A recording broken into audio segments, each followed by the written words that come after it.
Welcome to the Career Thrivers podcast. We are back, and I am so excited about this upcoming episode. We're about to get into the nitty-gritty of what I believe is one of the most overlooked and underleveraged skills of leaders. All right, but before we get there, if you're new here, welcome, where we are coming together in a space to declare that we aren't just barely surviving in our career, we are boldly thriving. And I'm your host, Brittany N. Cole, keynote speaker, author. My work centers at the cross section of workforce and leadership development. And at Career Thrivers, we partner with corporations to help them to retain, develop, and advance women and professionals of color. Now, I come from a corporate background and have taken the leap into full-time entrepreneurship. So you might be here as an entrepreneur as well. Whatever the decision that you make, we want you to know that you are in the driver's seat of your destiny. You're the architect of your success. So whether you're a business leader or career professional looking to navigate the next step in your career, or you're in a corporate context, but you're thinking about, oh, maybe it's time for me to tap into this entrepreneurial aspiration, right? We're all about owning your power here. So we're going to delve into thought-provoking discussions here on the Career Thrivers podcast, engaging with leaders and bringing you tools and resources to help you go from barely surviving to boldly thriving. This season's theme is all about owning your power, and I'm so glad you're here. Let's dive into today's episode.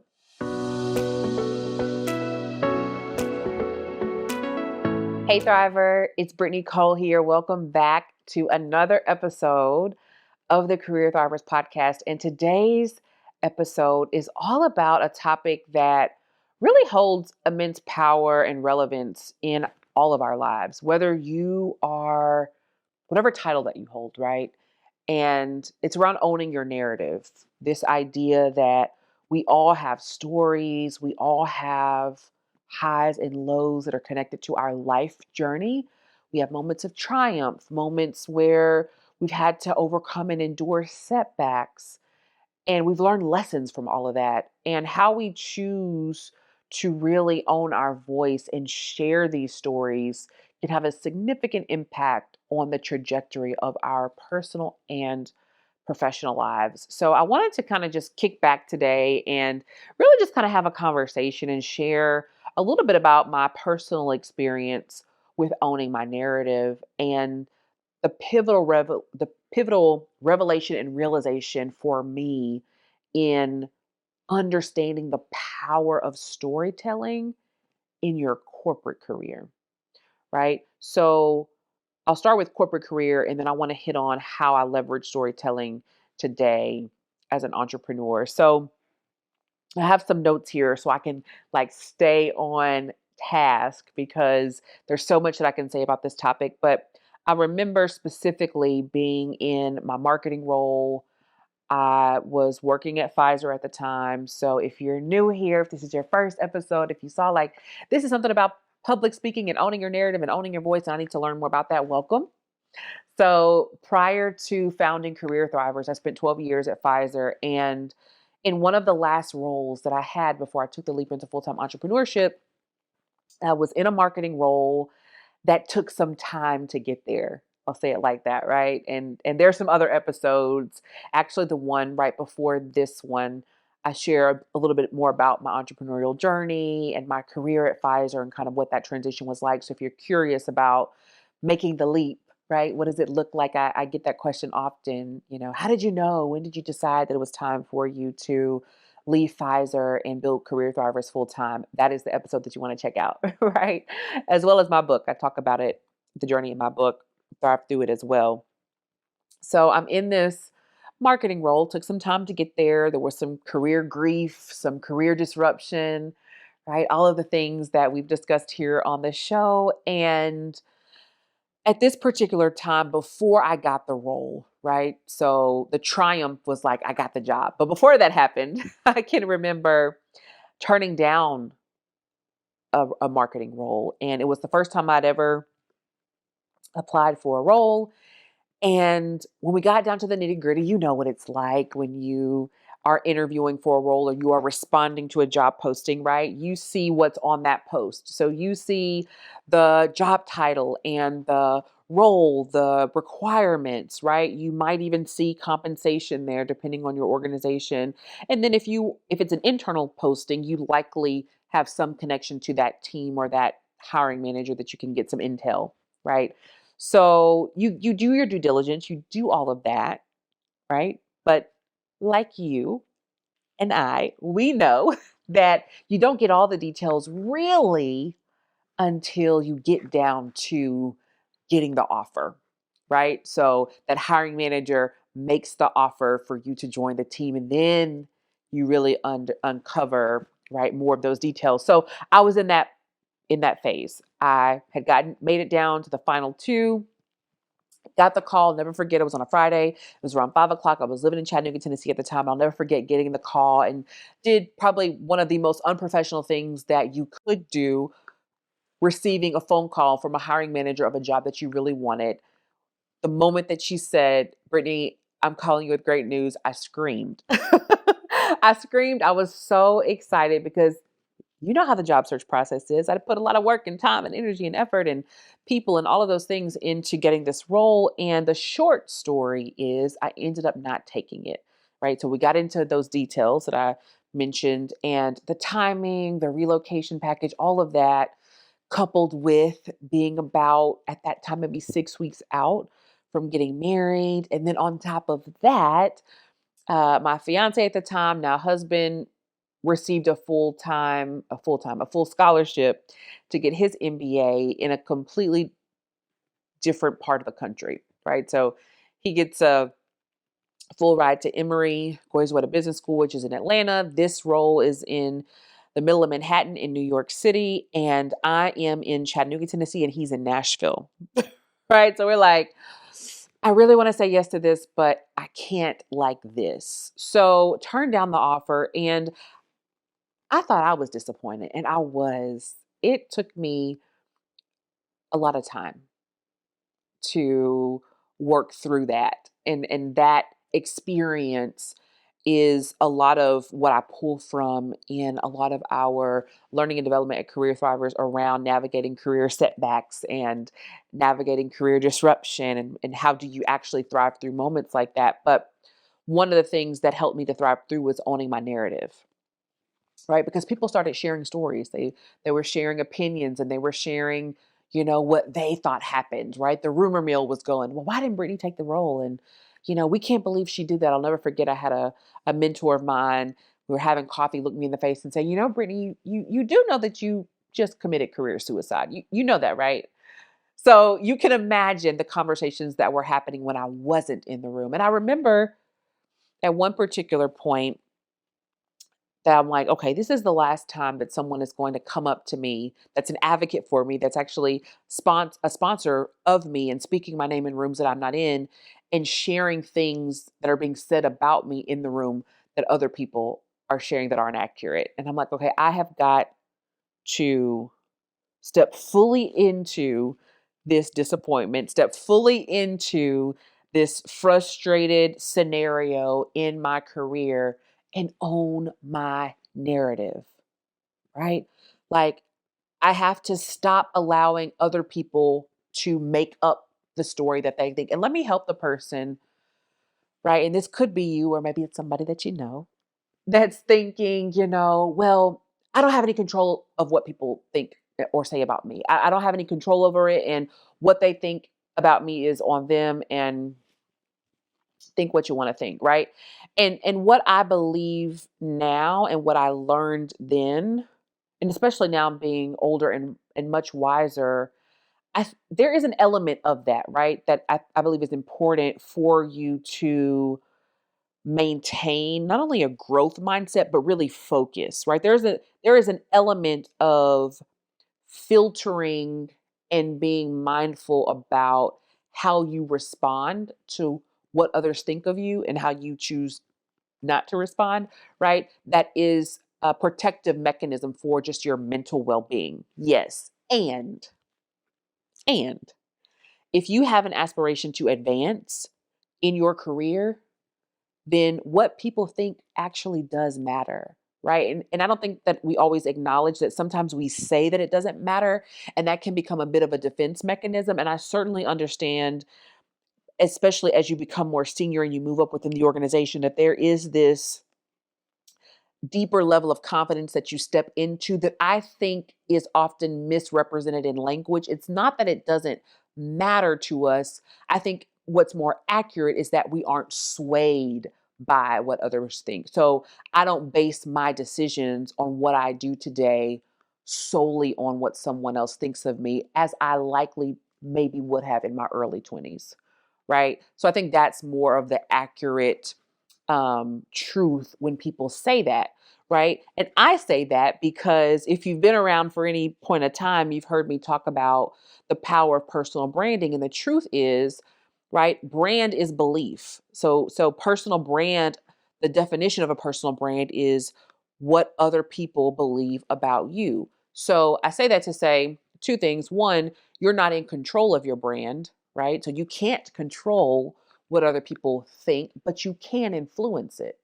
So, part of the reason why it's important for you to own your narrative, part of the reason why it was important for me to say, okay, Brittany, I know why I didn't take the job, right? I know why. I know that I've communicated with my sponsors and with my mentors and with the hiring manager and with the team, and I've done my due diligence in terms of my personal board of directors, my, sphere of influence, my leaders, et cetera, to communicate the why. And also, what I recognized was if I want to improve some of the resistance that I'm experiencing, if I want to accelerate what's next so that I can actually thrive in this organization, I have to pick my head up, open my mouth, and be intentional about owning my narrative. So that's what I want to share with you today. Not only how I've been able to do that, but how I coach other leaders to do that. And I also want to share a tool with you in how you can join me for a free webinar to dig into the nitty gritty. Check this out. Mark your calendar for September the 7th at 7 p.m. Central Standard Time. If you are a woman that is in your career, but you're feeling stuck, you're not feeling confident about that next step, or you feel spoken over, like you kind of quiver when it's time for you to speak up and use your voice, or maybe you've got that entrepreneurial bug that's growing on the inside of you. Maybe it's not a bug, maybe it's like an aspiration, right? You're thinking about that next thing.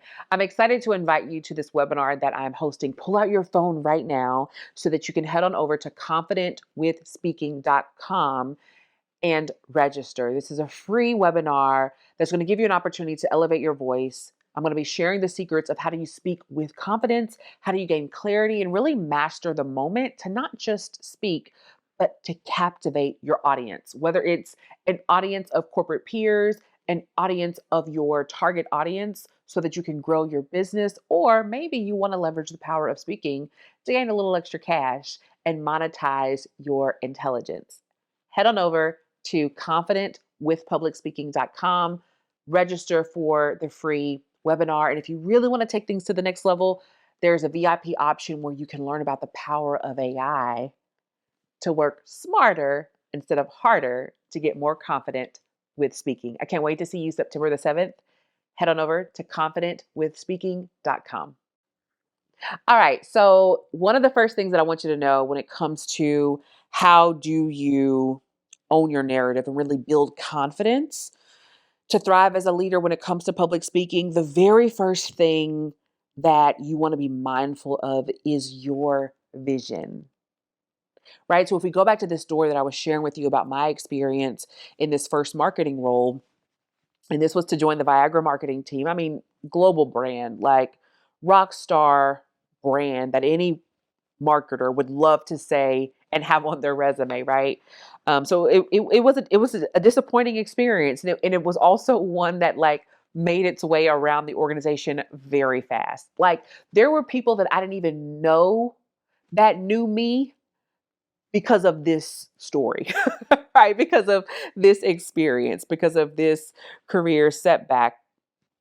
But if you're going to own your narrative and you're going to get more confident with public speaking, it starts with how you see yourself in your mind, right? So, one of the things that I saw in this instance was I saw myself as a Pfizer marketer, right? I had people telling me, even people that were part of my personal board of directors, wise counsel, saying like, hey, maybe it's just best for you to continue on the path of sales leadership here. And if you want to do marketing, go to another pharma company or go to another organization.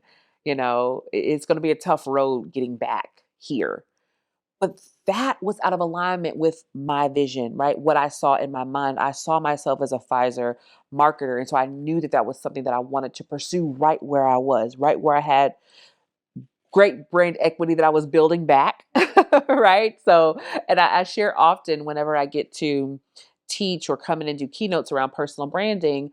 One of the reasons why I believe that my message resonates so deeply, especially with corporate professionals and entrepreneurs, but corporate professionals specifically, is because I'm not speaking from a place of like just having researched. Like a lot of the frameworks that I have used and leveraged when it comes to owning my brand have been things that I've actually had to apply to course correct, right? To rebrand or to, you know, thrive through disruption in my career, as was the case with this story that I'm sharing with you. So you want to think about your vision being the bedrock of your narrative. So having a clear, and let me say it how I would coach it. You want to have cloudy clarity, right? So often when I'm working with leaders, they'll say, I don't know exactly what to do next. Like I don't have, I'm not sure. And it's like, well, you really aren't meant to be like 100% sure. You want to have what I like to call cloudy clarity. You want to have a directional sense of where you want to go,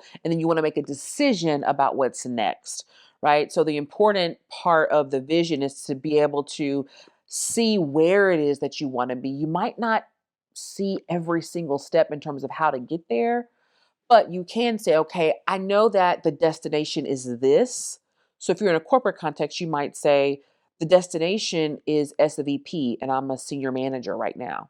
Okay, great. You know the where, right? If you are a mid-level manager and you have an aspiration around entrepreneurship, you might say, I think the destination is like I want to launch this business on the side, right? You know your where, right? And that's important to have that compass, right?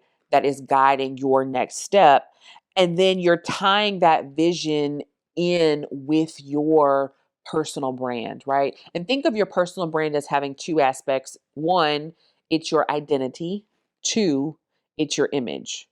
We oftentimes spend too much time over indexing on our image, right? We spend a lot of time thinking about how others perceive us. It is important, as I've mentioned, it is a part of your personal brand, but the primary in first place, right, aspect of your personal brand is your identity. It's the who are you, right? And that's the question that you want to answer. And that who are you question is often answered through the lens of your vision. So that's why setting your vision is really important. We're going to talk more about the tactics around what this looks like in terms of setting your vision in the upcoming webinar. So I hope that you join us at confidentwithspeaking.com, because I'm excited to really dive in and share some tools with you that you can use to help you map out your vision, right? Because this is going to be the foundation of you building that narrative around your personal brand and how you add value, right? And then as you are getting clearer about that vision, you really then want to say, okay, how do I take this vision and connect it with my past experiences and my current skill set, right? And that's when we get into this idea. This is not even really an idea, it's a practice actually of career storytelling. One of the biggest missed opportunities, especially for women in the workplace, is we expect that the key to advancement is hard work and great performance. And my friend, that's table stakes, right? So this PIE acronym, PIE, stands for performance, image, and exposure. And you've likely, if you've been around for a little while, heard me share about PIE, but performance is only 10% of career advancement. The other 90% is image and exposure. So you want to be clear that Yes, I've got to do the work. Yes, I've got to be a great performer. Yes, I have to add value. Yes, I have to be able to get results. If you're a people leader, you've got to be able to get results through people.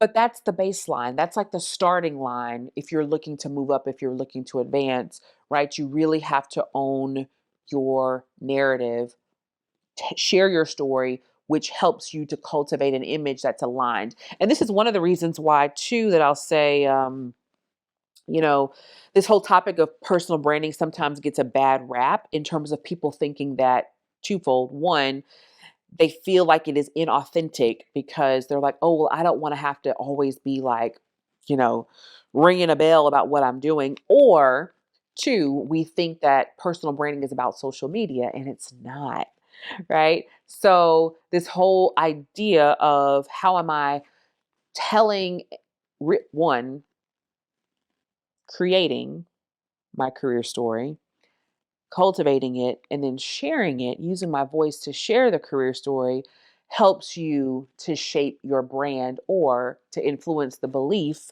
that others have about your influence and your impact, right, in the workplace.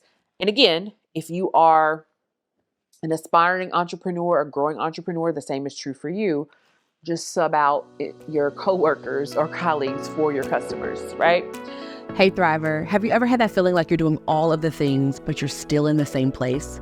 If you're ready to unleash your full potential and to move beyond feeling stuck, stagnant, overlooked, and overwhelmed, you're in the right place. I have an exciting tool for you called the Own Your Power Checklist, and it's the ultimate guide to helping you to own your personal power to thrive as a leader.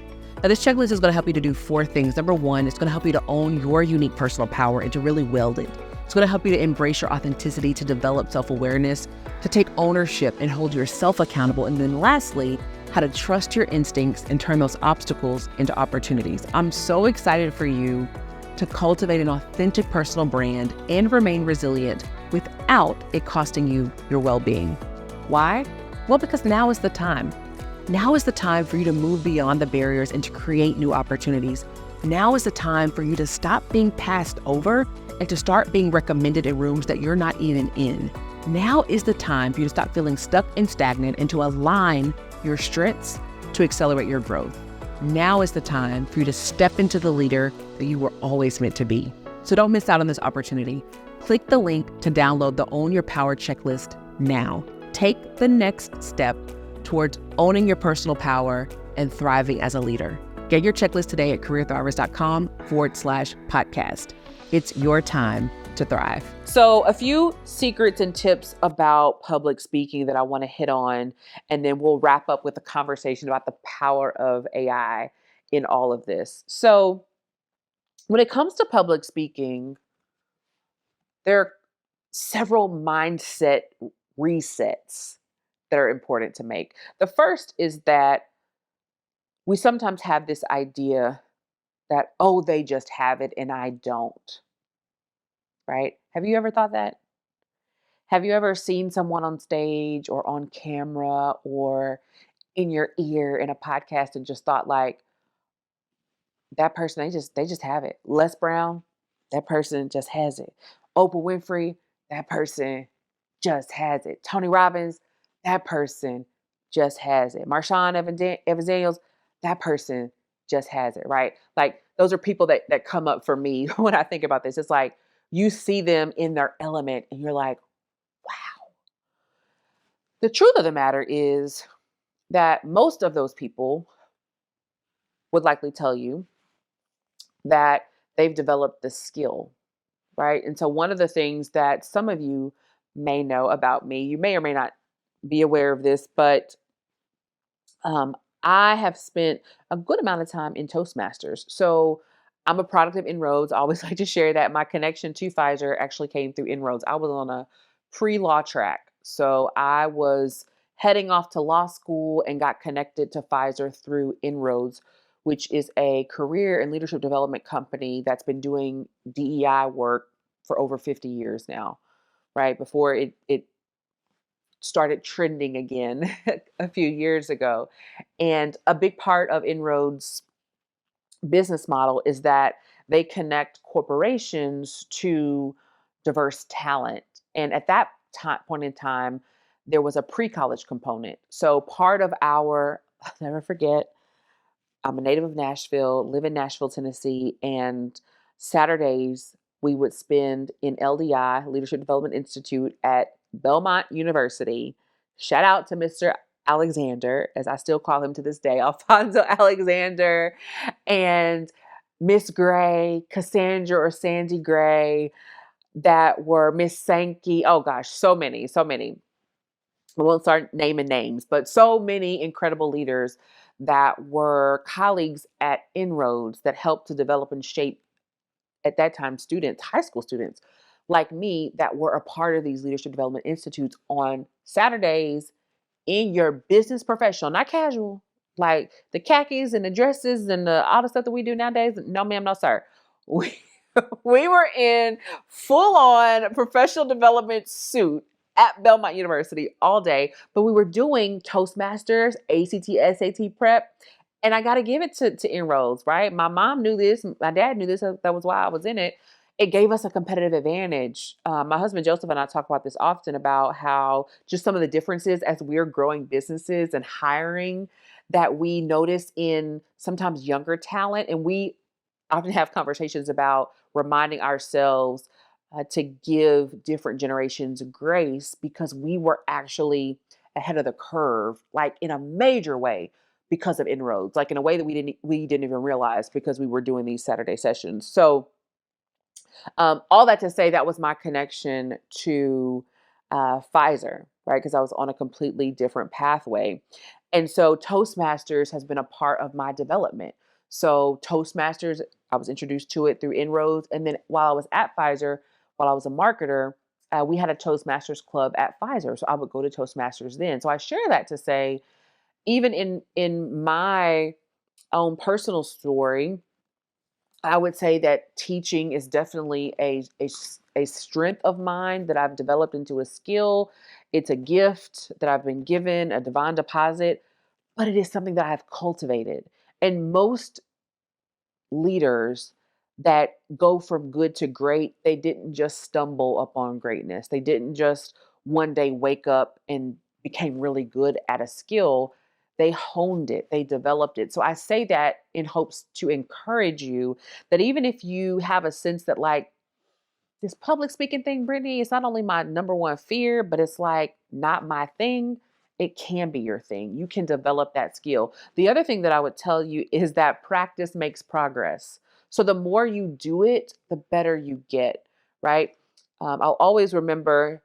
I'm dropping names, so we just gonna lean all the way in, right? So shout out to Gerald McRae, who was a marketer at Pfizer before I got my next role and became a marketer at Pfizer. And I'll never forget, I was about 2 weeks into my role and, just having all the feels like, oh, I'm finally here. This is actually finally happening. Like, this is an amazing team. The role was incredible. Like, the role was literally tailor made for me. It was one of those instances and stories where, like, when you're going through a disruption and you don't know if you're going to get an opportunity again, but then you get the opportunity and it's better than the first opportunity, it was that kind of experience, right? So I have all the feels. And I can remember being about 2 weeks into this role and we're having our team meeting and we wrap up the meeting and we're walking out and Gerald's like, hey, let me holler at you for a second. I'm just thinking, we're going to chop it up in the hallway, have some hallway conversation before we go back to our office about the meeting. And he turns to me and he's like, Brittany, you're in the room now and I'm gonna need you to speak up. Now he probably said some other stuff too, but like the thing that I remember was that he was encouraging me and like being very direct in, you're not just in the meeting to take notes. You're not just in the meeting to be thoughtful and to, listen. You're in the meeting to contribute. Like, you're in the meeting to add value. And guess how you do that? You do that through using your voice. And so I want to encourage you, if you are a leader who has those second thoughts, right, in your team meetings, you have experiences where you're in a meeting, especially as a woman, and you have a thought about something. And while you are doing the mental gymnastics to, one, decide, is that even a good idea? Two, does that even matter to this group? Three, how do I say it in a way that it actually will resonates?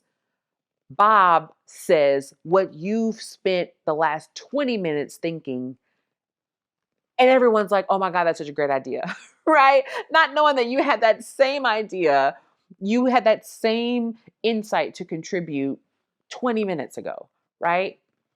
I want to encourage you to remove the excessive analysis paralysis around owning your voice. Lean into this affirmation: I am in the room because I belong here. I belong where my feet are, and I have something valuable to contribute. Lean into that affirmation and let it encourage you to use your voice to speak up. Now, last thing that I'll share with you when it comes to public speaking is that there is an art and a science. And the science is what grounds you in getting more comfortable to create the art. So don't worry about the art right now. When I say the art, I mean, like, you know how you hear people speak maybe on stage or on video, and you're like, wow, they're really charismatic, or they may do certain things like the power of the pause, powerful, powerful nonverbal communication secret, right? Or other bells and whistles, right? Alliteration or acronyms and acrostics, different things of that nature. Don't worry about the art. Master the science. Guess what the science of effective public speaking is? Having a clear outline. And I don't want you to overthink this, but I want you to think of it in three ways. And we will go into this in more depth and really workshop it in the webinar. One, I want you to think about, what is the thesis?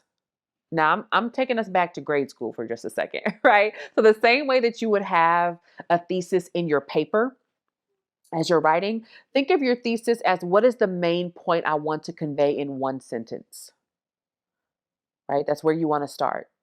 There's a lot of things that I could say. What is the one thing the main thing that I want to communicate in one sentence? And if you're like me, I'm visual, so I will actually write it down. And I want to make this very practical for you. This is not just when you have like a big presentation. This is when you're in the one-on-one meeting with your manager. This is before you get on to the discovery call with your ideal client. This is before you turn your camera on to do a live on social media, if you're doing that, right? Anytime that you get the opportunity to speak publicly, start with the one thing. That's actually what we called it. I used to do speaker coaching for TEDx Nashville, and it was such an incredible experience getting to coach those speakers that were about to take the red dot carpet. And TED actually calls it the one sentence, the one thing, right? So that was how we would coach speakers to develop that 18-minute talk. Start with that one sentence, right? That they call it the big idea. What is your one thing? Donald Miller calls it your controlling idea, right? It's very similar, but we'll go with the thesis. So what's your thesis, right? Then once you get that main point, like this is the one thing that I want to communicate, the main thing I want to communicate. Then I want you to think about, what are your proof points? All your proof points are either statistics, insights, or stories that back up, that kind of hold up the thesis, right? So just like a paper, right? Paragraph 2, 3, 4, 5, 6. 2, 3, 4, 5, 6. Yeah, okay. I got them all. And then the third and final thing that I want you to think about, right? So one, just quick recap. I want you to think about, what's my main point? What's my thesis? If I only had one sentence to communicate, if I only had 20 seconds, what's the one thing that I want people to get from this conversation? What are my proof points that back that up? And then the last thing that I want you to think about, top three things, is, how do I start? What is my attention grabbing opener? Now, if you're in a one-on-one conversation, right, let's role play for a second. Can we do that?